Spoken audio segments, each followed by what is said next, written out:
Level 1. The debtor. You owe the wrong people.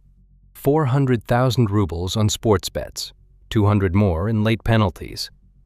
Your phone rings from an unknown number. The voice is calm. They want to meet at a café on the edge of the city at 7 in the evening. You go. 3 men sit at the table, a young one in a tracksuit, a bald one in a leather jacket, and a third who says nothing, only watches. The young one slides a cup of tea toward you and asks what you do for a living. You tell him, logistics manager, 32,000 rubles a month. The bald one laughs. You will never pay this debt on that salary. You have a choice. Your mother's car as collateral, or you work for them. You choose to work. The first job is simple. Pick up an envelope from one address, deliver it to another. They give you the addresses out loud, nothing written down. You do it. The envelope is heavier than paper. You don't ask. The next week, 3 more deliveries. The week after, 6. You stop going to your day job. They pay you 10,000 rubles per drop, more than your old salary by the end of the month. You buy a second phone. You stop posting online. You learn to notice the cars behind you. You learn to take the long route home. You learn that the men you work for have a name for people like you. Bik. Bull. It means you carry the weight, nothing more, nothing less. You are property now, property that walks. Level 2, the runner. 6 months in, the bald one calls you to a workshop behind a tire shop. 3 other men are there. You know 2 of them by face, not by name. The bald one says you have proven useful. Now you move product. You will be paid 25,000 rubles per run. You will not ask what is in the package. You will not open it. You will not speak to the receiver beyond the agreed phrase. If the police stop you, you say nothing. You name no one. If you talk, your mother and your sister will receive a visit. The bald one does not raise his voice when he says this. He does not need to. Your first run is a backpack with 2 kilograms inside. You drive a battered Lada to a warehouse outside the city. You hand it over. The receiver counts something inside, nods, leaves. You drive home with empty hands and a wet shirt. You vomit in the parking lot of your building. You sleep 4 hours. The next day, you do it again. By month 8, you have done 43 runs. You have stopped feeling sick. You have a small apartment now, paid in cash. You have a girlfriend who knows nothing. You tell her you trade crypto. She believes you because she wants to. One night, you come home and the bald one is sitting on your couch. He says it is time for the next step. You are loyal.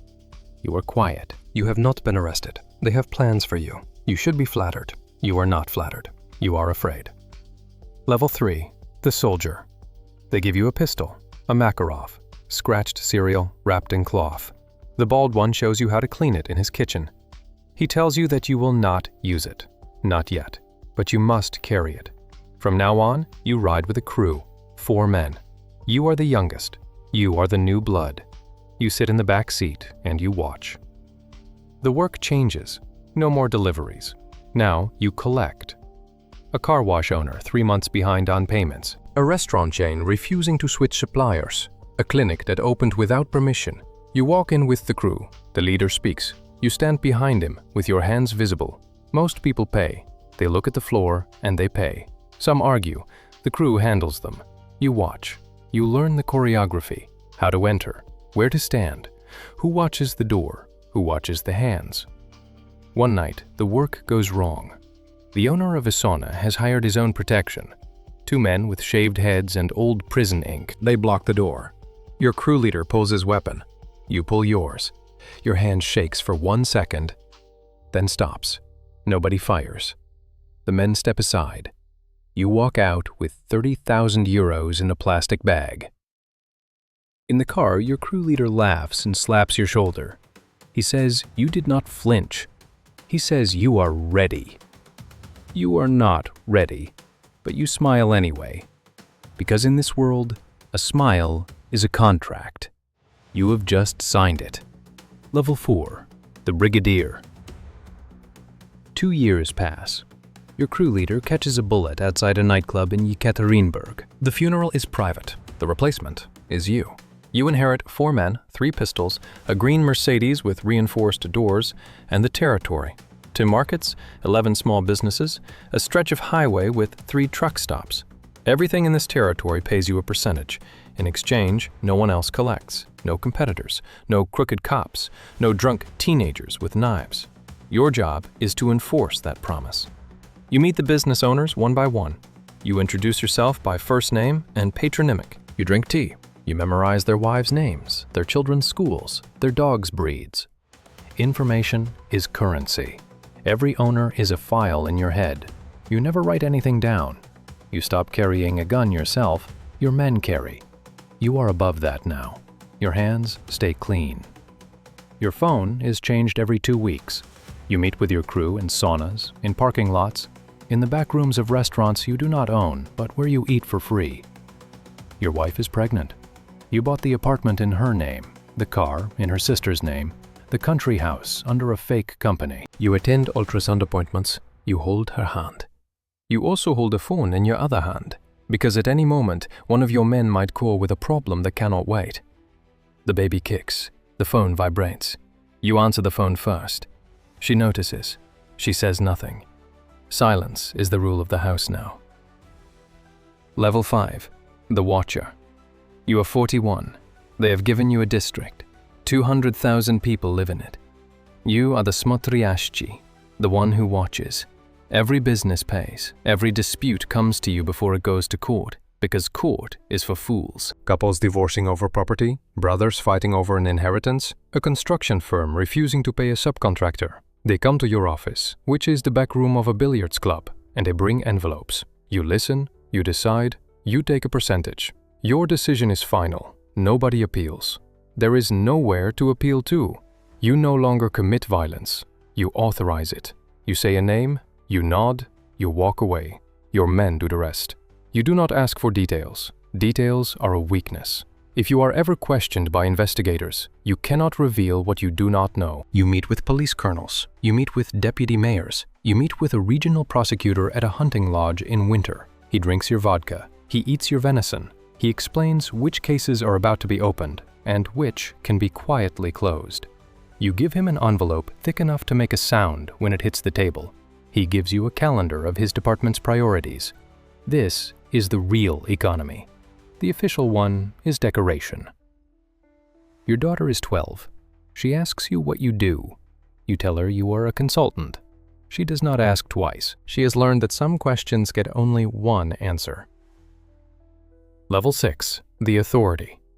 You are recognized now. Autorität. Not crowned, not yet, but every serious man in 3 regions knows your name. You travel by car with 2 vehicles in front and 2 behind. You stay in hotels under other people's passports.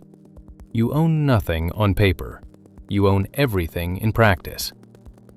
You are summoned to a meeting outside Sochi, a villa above the sea surrounded by men in dark suits. Inside, 6 older men sit at a round table. 2 of them are crowned thieves. 2 are powerful authorities like yourself. 2 are businessmen whose names appear in Forbes. They are deciding the future of a port, billions of rubles in shipping contracts. They invite you because your territory controls one of the inland routes. You speak when spoken to. You agree to terms. You walk out with a share you did not ask for and a debt of loyalty you cannot refuse. The rules of this level are unwritten and absolute. You never lie inside the room. You never report to police. You honor every agreement made at the table, even if it ruins you. You do not kill another authority without sanction. The sanction is given by the crowned ones. To break these rules is to become a problem that other men solve before breakfast. You sleep with a pistol under the pillow. Your bodyguard sleeps in the next room. Your wife sleeps in a different city. You have not seen her in 3 months. Your son turned 15 last week. You called him. He did not answer. You did not call again. Level 7. The Appointed. The crowned thieves meet without you, and they make a decision. You are named Polozhenets, the Appointed One. You hold a region on behalf of the thieves who cannot hold it themselves because they are old, or in prison, or in exile. You are their hands. You are their voice. You are not their equal. but you are closer than 99 men out of 100 will ever get. You take an oath. There is no ceremony, no document, only a phrase exchanged in front of 3 witnesses. From this day forward, every dispute in your region passes through you. You collect obszczak, the common fund. You distribute money to widows of fallen men, to brothers in prison, to lawyers who keep the brothers in prison from staying there longer than necessary. The fund is sacred. Stealing from it is the only crime in this world that has no negotiation. You do not steal from it. You answer to one man now, a thief-in-law who has been crowned for 31 years. He lives in Vienna under a Greek passport. You speak to him through encrypted messengers twice a month. He never raises his voice. He asks short questions. He listens to long answers.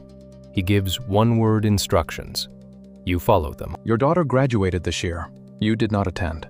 She understands. She also no longer expects anything from you. You sent her a flat in Moscow as a gift. She accepted it. She did not call to say thank you.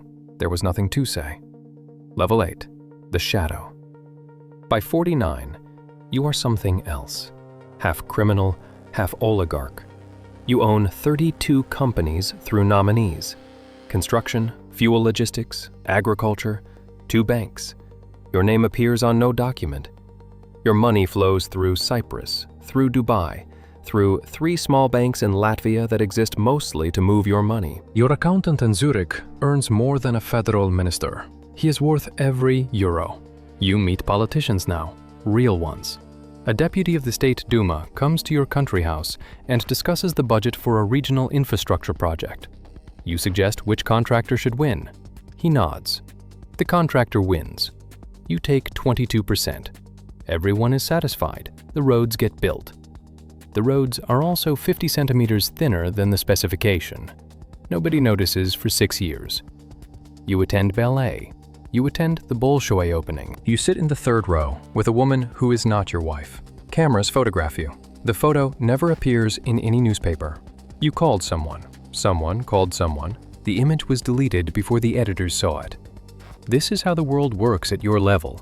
Reality is editable. You have not held a weapon in 11 years. You have not threatened anyone in 7. You speak softly. You wear linen suits in summer. You learn French. You collect contemporary art. And you genuinely begin to enjoy it. Some nights, alone in your library, you forget who you are.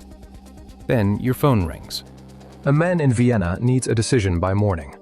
You remember. Level 9. The Crowned. You are 56.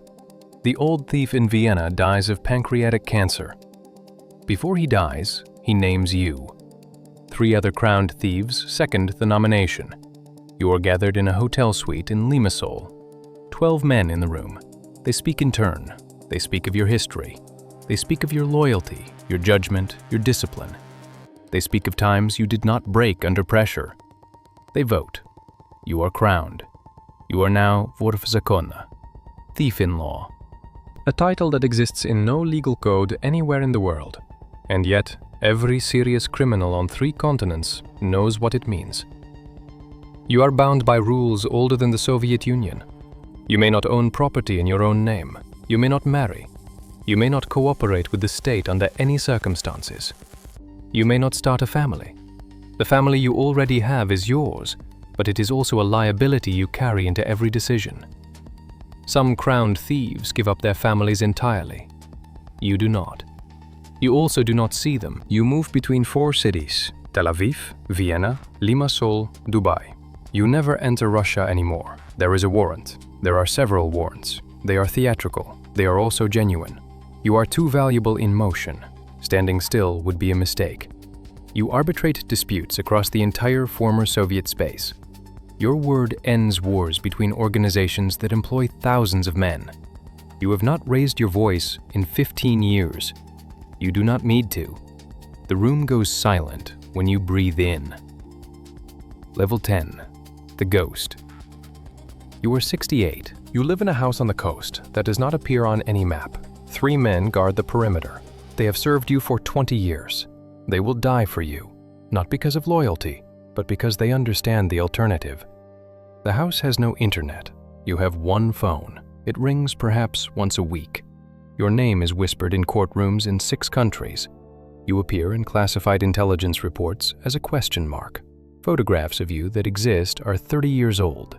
Investigators chase rumors. The rumors are usually wrong. The few that are correct lead nowhere. You have outlived every man who crowned you. You have outlived 2 of your own bodyguards. Your wife died 4 years ago in a city you could not enter to bury her. Your son runs a legal business in Berlin and pretends to have no father.